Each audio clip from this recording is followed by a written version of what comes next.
In the next couple of minutes, we're going to go down into the tunnel shaft 20 meters below, where the hostages were murdered. The tunnel shaft was in a children's room, in a house. Those are the walls of this children's room, with Snow White and Mickey Mouse on the wall, and a tunnel shaft where hostages were murdered downstairs, 20 meters below the ground. Hamas used those letters in the tunnel, and there was a hiding floor. All he needed to do is to break the floor and then go out through the children's room, inside to the street, and go back into the tunnel. This is how Hamas built this tunnel. The shaft goes down about 20 meters into the ground, using 4 separate letters. There, it connects to a narrow tunnel with no rooms that is so low you can't stand up straight in it. The tunnel is about 120 meters long and ends in a blocked iron door. This short blocked part of the tunnel is where the hostages were held and murdered.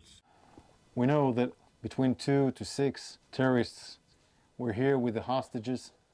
We are gathering all the stuff here for forensics, for intelligence. We can see magazines, an AK-47 magazine, chargers, all used by the terrorists, Quran books, a hairbrush. We need to check who used it. But there were women here in the tunnel. This is their blood. This is the blood of Hersh, Eden, Carmel, Ori, Almog, and Alex. They were heroes, and they were here in this tunnel for weeks or days, we will find out. But they were here in this tunnel in horrific conditions, where there is no air to breathe, where you cannot stand. And they survived, but they were murdered by terrorists, and they're still hostages, 101. Some of them are alive in the same conditions, in tunnels like this, in Gaza. And we need to do everything we can, in all the means we can, to bring them back home alive.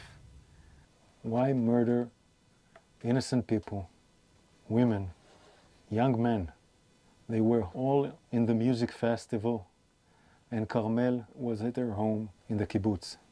Why murder them in a tunnel after they survived 11 months in horrific condition? We pray and think in our hearts and minds, and we will keep on doing everything we can, everything to bring back home all the hostages.